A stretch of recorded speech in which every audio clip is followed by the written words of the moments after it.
Civil நிர்வாகத்தின் ஊடாக அணுகுவதாக இருக்க வேண்டும் என்று தொடர்ச்சியாக கோரிக்கை விடுத்து வருகின்றோம். அதற்காக போராடி வருகின்றோம். ஆனால் இந்த நிலைமையிலே அண்மையிலே அரசாங்கம் அறிவித்த கிளீன் ஸ்ரீலங்கா திட்டமாக இருக்கலாம்.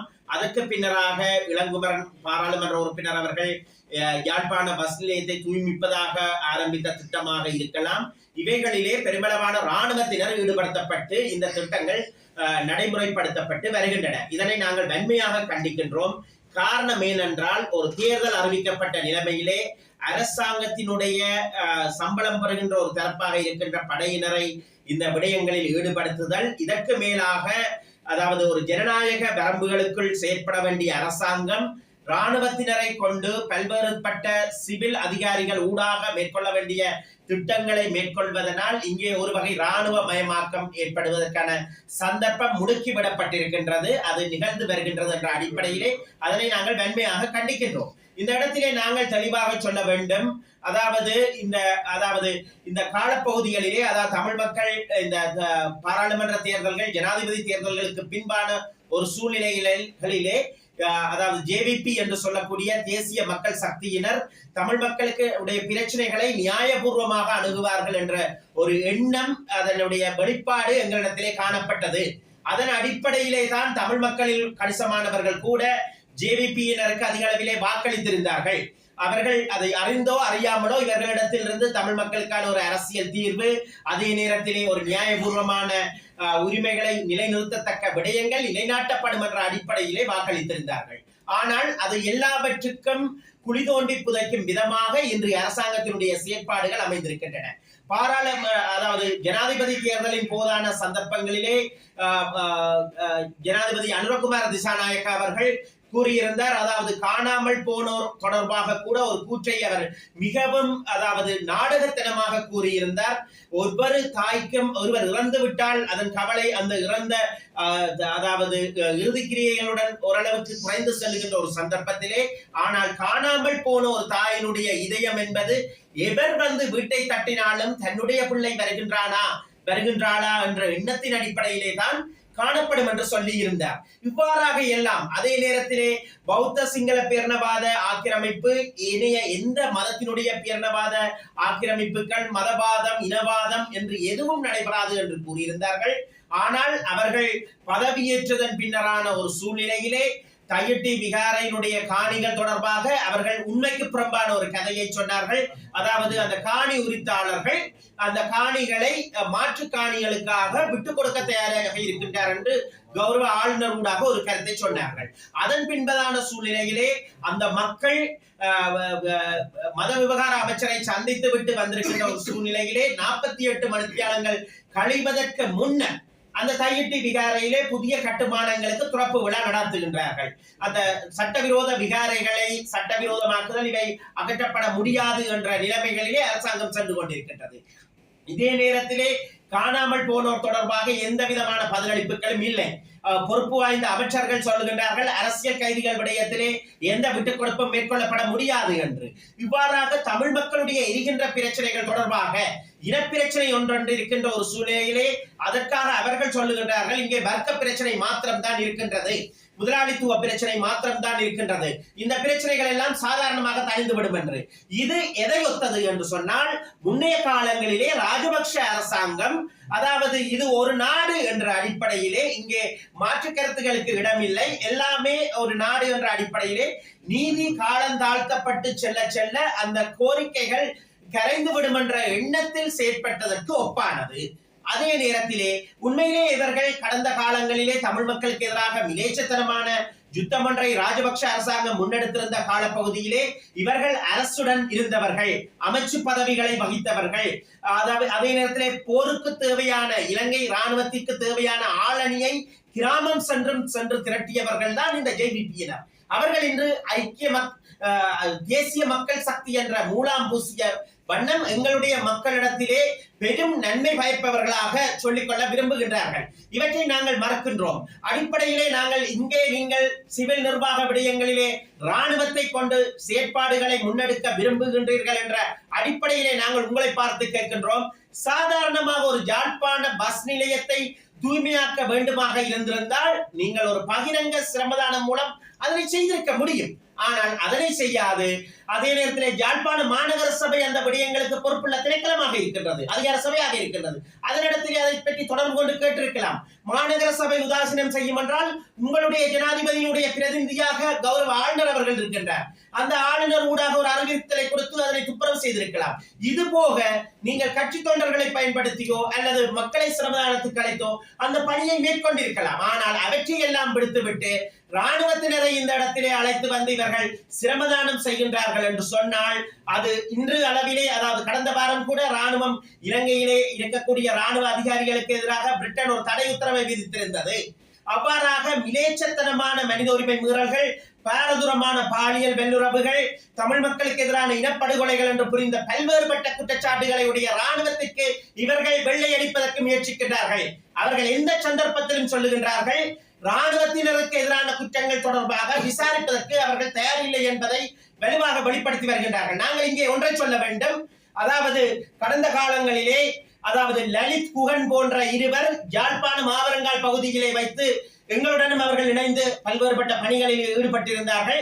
அவர்கள் கடத்தப்பட்டார்கள். அவர்கள் கடத்தப்பட்டதற்கான காரணம், அதாவது பற்றி அதிக அளவிலே ஜேவிபியினரும் போராட்டங்களை மேற்கொண்டு வந்தார்கள். அதே நேரத்தில் ஏனைய இடதுசாரி தரப்புகளும் போராட்டங்களிலே மேற்கொண்டு வந்த சரணங்களிலே ஜேவிபியினர் ஒன்றை விளங்கிக் கொள்ள வேண்டும். அவர்கள் தொடர்பாக அன்றைய பொறுப்பில் இருந்த பாதுகாப்பு, அதாவது அமைச்சரவை பேச்சாளர் கெஹலிய ரம்புகெல அவர்கள் பாதுகாப்பு தரப்பினரிடம், லலித் குகன் போன்றவர்கள் பாதுகாப்பு தரப்பினருடைய கட்டுப்பாட்டில் இருப்பதாக ஐநாவிலே தெரிவித்தார். கொழும்பிலே ஊடகவியலாளர்கள் மத்தியிலே தெரிவித்தார். யாழ்ப்பாணத்திலே நீதிமன்றத்திலே தெரிவித்தார். ஆனால் அந்த பைல்களை கூட தூசி தட்ட முடியாத இயலுமையை கொண்டதா இன்றைய அரசாங்கம் என்று கேள்வி எழுப்ப விரும்புகின்றோம். ஆனால் அங்கே இருப்பது எல்லாம் அடிப்படை காரணம். அடிப்படை காரணம் என்னவென்றால், அவர்கள் ராணுவத்தை காட்டிக் கொடுப்பதற்கு எந்த வகையிலும் தயாரில்லை. எங்களுடைய மக்களுக்கு எதிராக இழைக்கப்பட்ட அநீதிகள் தொடர்பாக பேசுவதற்கோ அது பற்றி செயற்படுவதற்கோ இந்த அரசாங்கம் எந்த தயார் நிலையிலும் இல்லாமல் எங்களுக்கு செய்ய வேண்டிய பொறுப்பு சொல்லுதல்களையும், அதே நேரத்தில் எங்களுடைய இனத்துக்கு சொல்ல வேண்டிய சர்வதேச, எங்களுக்கு இருக்கக்கூடிய சர்வதேச ஒத்துழைப்புகளை அழித்தொழிப்பதையும் காலந்தாழ்த்துவதை நோக்காக கொண்டு பல்வேறுபட்ட சாட்டு போக்குகளை சொல்லுகின்றார்கள். ஊழலை ஒழிப்போம் என்று வந்தவர்கள் இன்று ஊழலுக்கான கோவைகளை ஒழிக்கின்ற முயற்சிகளிலே ஈடுபட்டுக் கொண்டிருக்கின்றார்கள். நாங்கள் பகிரங்கமாக குற்றம் சாட்டுகின்றோம். எத்தனை பேரை இந்த அரசாங்கம் கைது செய்தது? இங்கே மாவட்டங்கள் தோறும், மாகாணங்கள் தோறும், அதாவது தேசிய அளவிலும் ராஜபக்சாக்கள் செய்த ஊழல்களுக்கு இவர்கள் இன்று பாதுகாப்பு அளிக்கின்றார்கள் என்பதுதான் உண்மை. அந்த இடத்திலே இவர்கள் இன்று, அதாவது ராணுவத்தினை கொண்டு பல்வேறுபட்ட சிரமதான திட்டங்களை ஏற்பாடு செய்து சில வீதிகளை அபிவிருத்தி செய்வதாக வரவு செலவு திட்டத்திலே சொல்லிக் கொள்கின்றார்கள். 5000 மில்லியன் ரூபாய் ஒதுக்கப்படுவதாக சொல்லுகின்றார்கள். அவர்கள் எத்தனை கோரிகளை கொண்டு வந்த போதும் இங்கே இருக்கின்ற தேவைகள் என்பது அதிகமாக இருக்கின்றது. அந்த அந்த இவர்கள் சொல்லுகின்ற ஒதுக்கீடு என்பது, அதாவது ஒரு 1500 கிலோமீட்டர் வீதிகளுடைய அபிவிருத்தியை மேற்கொள்வதாக சொல்லுகின்றார்கள். இந்த இடத்திலே உள்ளூராட்சி பற்றி சிந்திக்கின்ற ஒவ்வொருவரும் சிந்தித்து பார்க்க வேண்டும். அதாவது 1500 கிலோமீட்டர் வீதிகளிலே இலங்கையினுடைய வீதி கட்டமைப்பு என்பது வீதி அபிவிருத்தி அதிகார சபை, அதே நேரத்தில் மாகாண வீதி அபிவிருத்தி திணைக்களம், உள்ளூராட்சி மன்றங்கள் என்று அவர்களுக்கான வீதிகள் பகுக்கப்பட்டிருக்கின்றன. அவ்வாறாக பகுக்கப்பட்டிருக்கின்ற நிலைமையிலே உள்ளூராட்சி மன்றங்களை சேர்ந்த வீதிகள் 750 கிலோமீட்டர்கள் அபிவிருத்தி செய்யப்படும் என்று சொல்லுகின்றார்கள். ஆனால் இந்த திட்டங்கள் 5 வருடம் தான், அதாவது 5 வருட உத்தேசம் உள்ள திட்டங்கள். உத்தேச திட்டங்கள் என்பது எந்த அளவு தூரம் நடந்தேறும் என்பது எங்களுக்கு தெரியாது. மிக சின்ன உதாரணம் எங்களுடைய மக்கள் பார்க்க வேண்டும். அங்கே பல்வெட்டித்துறை, பருத்தித்துறை, பொன்னாலை வீதியை, அதாவது முன்னர் பசில் ராஜபக்ஷ தலைமையிலானவர்கள் அடிக்கல் வைத்தார்கள். பின்னர் டக்ளஸ் தேவானந்தா தலைமையிலானவர்கள் அடிக்கல் வைத்தார்கள். பின்னர் ஒவ்வொரு தரப்பாக மாறி மாறி அடிக்கல் வைக்கின்றார்களே தவிர வீதிகள் புனரமைக்கப்படவில்லை.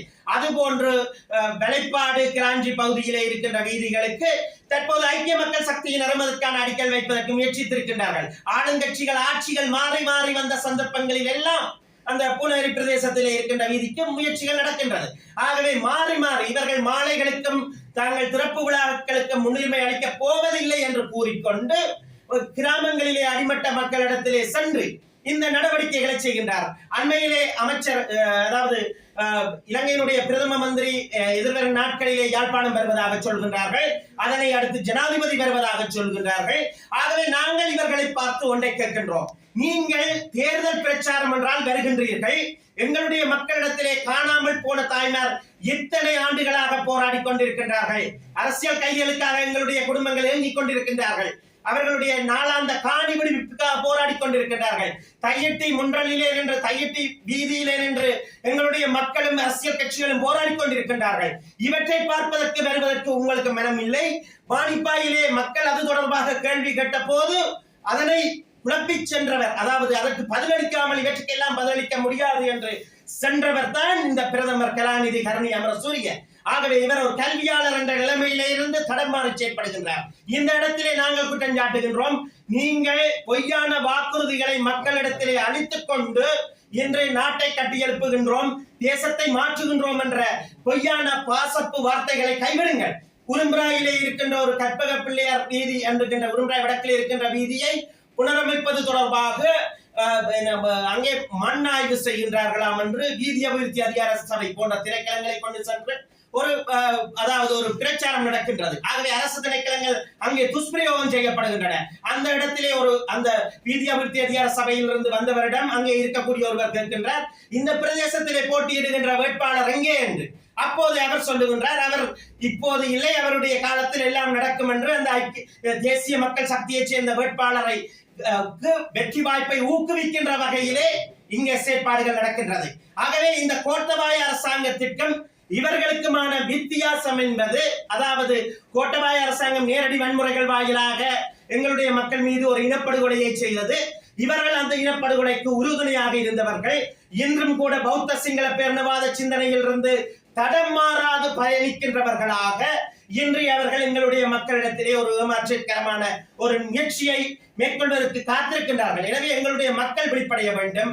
அடிப்படையிலே நாங்கள் இராணுவமயமாக்கம், இந்த ஜனநாயக விரோத செயல்களை வன்மையாக கண்டிக்கின்றோம். ஏன் காரணம் என்னவென்றால் எங்களுடைய மக்கள் தொடர்பாக இந்த இலங்கை அரசாங்கத்தினுடைய படைகள் பாரிய பொறுப்பு செல்ல வேண்டிய தேவை காணப்படுகின்றது.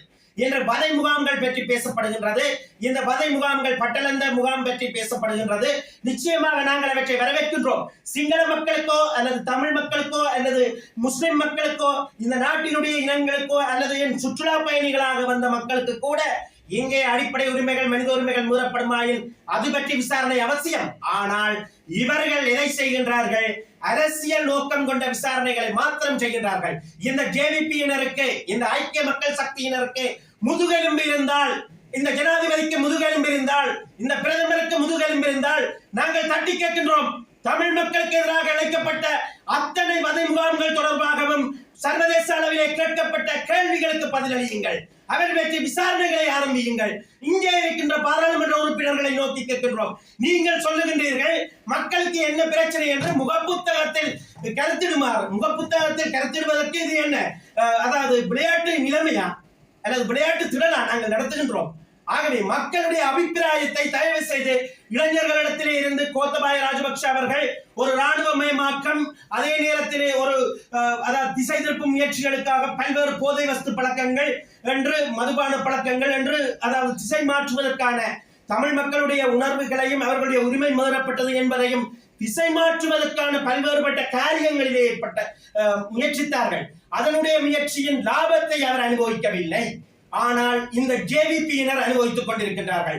அதன் வாயிலாகத்தான் இந்த ஜேவிபி போன்ற சக்திகளுக்கும் அதே நேரத்திலே தமிழ் மக்களுடைய பிரச்சனைகளை பூதாகரமாக, அதாவது தமிழ் மக்களுக்கும் ஏனைய இனங்களுக்கும் இடையிலே இடைவெளிகளை ஏற்படுத்தக்கூடியவாறு தமிழ் மக்களுடைய கௌரவத்தையும் கலாச்சாரத்தையும் சிதைத்துக் கொண்டிருக்கக்கூடிய அர்ச்சுனா போன்றவர்களிடத்திலும் மக்கள் வாக்களிக்கக்கூடிய தவறான வழிநடத்தல்கள் இடம்பெற்றது. அவ்வாறான நிலைமைகள் இனி ஏற்படக்கூடாது. ஏனென்று சொன்னால் எங்களுடைய மக்கள் தெளிவான நிலைப்பாட்டுடன், தெளிவான அரசியல் கொள்கையுடன் எங்களுடைய தாயகம், தேசியம், சுயநிர்ணயம் என்ற அடிப்படையிலே பயணிக்க வேண்டிய பொறுப்பு இருக்கின்றது. இந்த இடத்திலே அவர்கள் இராணுவத்தினருக்கு எந்த விசாரணையும் இல்லை. அதே நேரத்திலே ஒரு அரசியலமைப்புக்கான தீர்வுகள் இல்லை, அரசியலமைப்பு திருத்தத்தை முன்வைக்கவில்லை.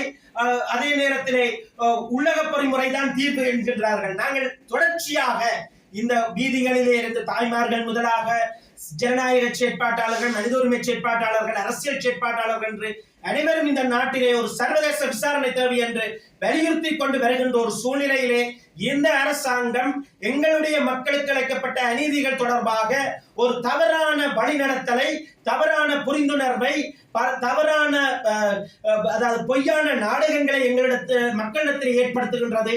இதனை நாங்கள் வன்மையாக கண்டிக்கின்றோம். இந்த நாட்டிலே, தேசத்திலே மிக கௌரவமாக நடாத்தப்பட வேண்டும். அதை அனைத்தும் இவர்களுக்கு தெரியும். அதாவது அவர்கள் தென்னிலங்கையிலே பல ஊடகவியலாளர்களை சந்திக்கின்றார்கள், அவர்களுக்கு அந்த கௌரவத்தை அளிக்கின்றார்கள். ஆனால் எங்களுடைய தமிழ் ஊடகவியலாளர்கள் ஒரு காலகட்டத்திலே படுகொலை செய்யப்பட்டார்கள். அதற்கு கூட எந்த விசாரணையும் சரியான வகையிலே நீதியாக நேர்மையாக மேற்கொள்ளப்படவில்லை.